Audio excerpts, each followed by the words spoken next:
Hey guys, welcome back to another video, and today we're going to be taking a look at a replay from a game I had last night actually. This was after my stream.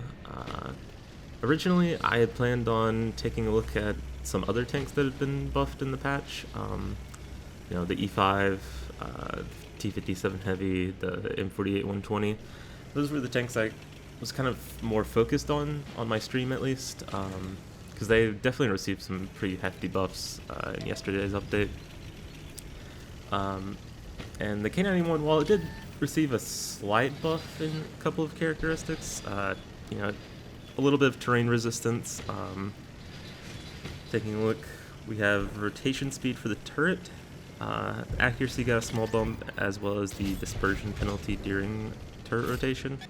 So, some slight buffs there for the K-91, but nothing I really felt like deserved a video or a feature in any regard.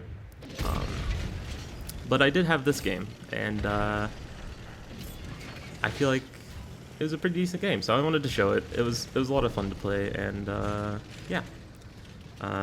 All the games I had and the tanks I did want to feature, they just weren't really YouTube quality, in my opinion. I had some good games for sure, especially in things that didn't really, or weren't supposed to get buffed, I should say. The T95 E6 had a couple of 9,000 damage games in that, but yeah, either the games that just had some bots in them that I didn't really want to feature, or it was mainly just like farming, people just driving side on. I mean, this is not really the type of gameplay I wanted to show on the channel or anything, so yeah, so we had this game instead. I played this one last night, like I said. I was just testing out some different ones, and the K-91 was one that got buffed. So I was like, let's see if the changes did anything. And I'll go ahead and spoil, no. The tank feels pretty much exactly the same as it used to, I'm not gonna lie. Yeah, not really any significant buffs there, but the K-91, it's not the worst tank in the world. And as you can see, we're getting yellowed by a T57 Heavy right now. Fortunately for us, it seems like he made a premature push, only had 2 shells loaded by the looks of it, so very fortunate for us there. And the Panther 7 is going after our Leopard friend here, so we're going to switch our focus over to him.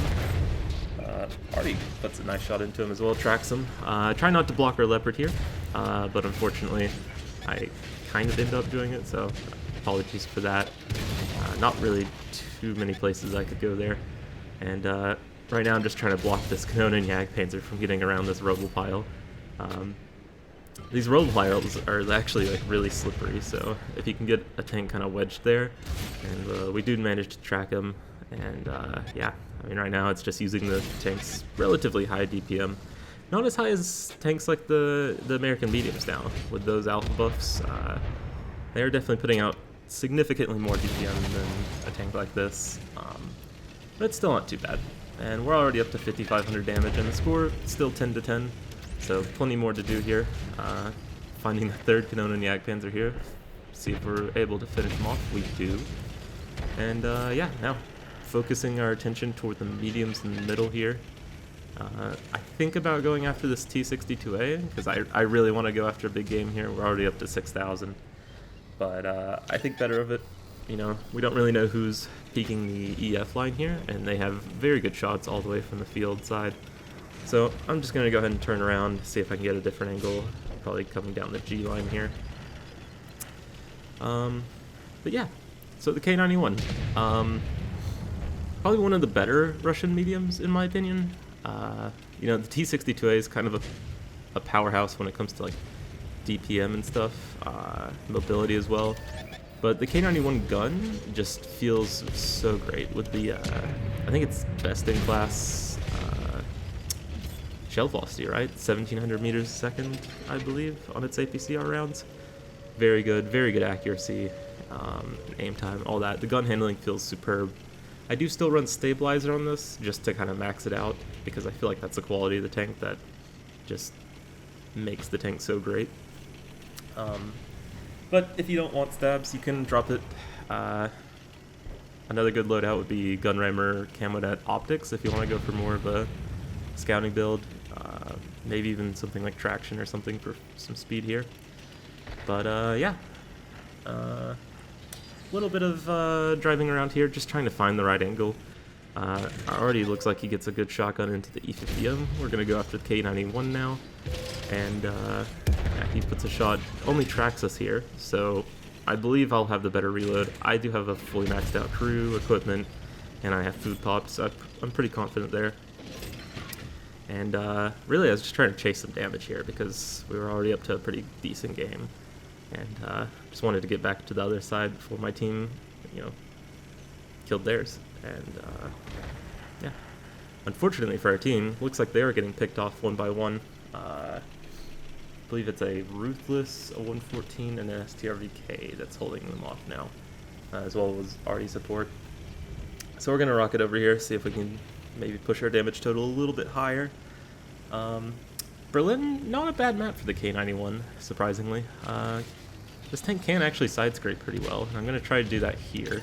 Well, it's not very necessary. 114 does get finished off by the IS-4. And this is where I kind of make a bit of a misplay. So the Ruthless I didn't realize was turned around looking at me. Luckily, he puts a shot right into the rubble pile. We're just going to go ahead and push in. And IS-4 again picks up the kill there.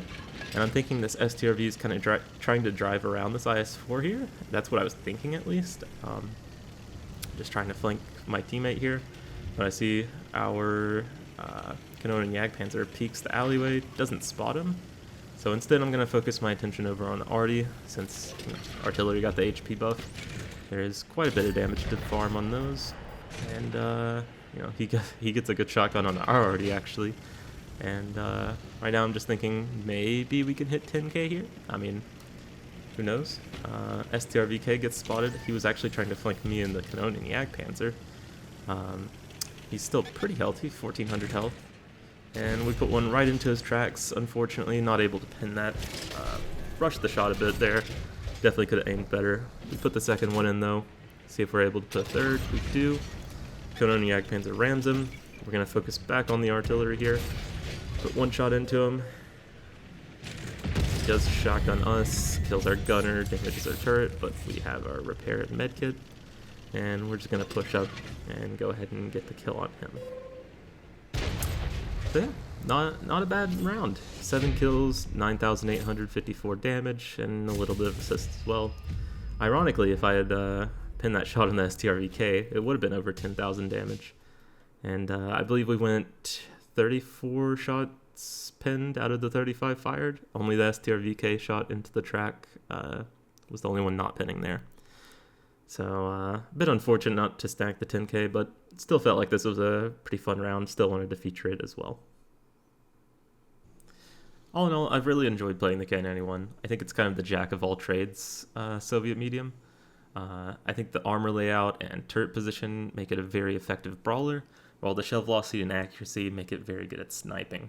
And even the 9 degrees of gun depression over the sides makes working ridgelines pretty easy to do. That being said, I think there are some pretty big issues that the tank has. Ammo capacity is one that's a common issue among all Soviet mediums, but especially on the K-91. 50 rounds, you know, it's just not really enough nowadays. I think bumping it up to 60, maybe even 65 would work wonders for the tank. You know, it's got a really fast rate of fire, so you kind of want to be like just firing shots off. Even like chancy shots, you really want to be firing. And the ammunition really holds it back from being able to do that. Another thing is the fully rotatable turret, or lack thereof, I should say. PC recently gave it a fully rotatable turret in one of the biggest buffs they've done to the tank, and it has revolutionized it on there. And I think it'd be a very welcome change on console as well. But anyway, guys, that's going to do it for this video. Thanks for watching, and as always, have a good one. Peace.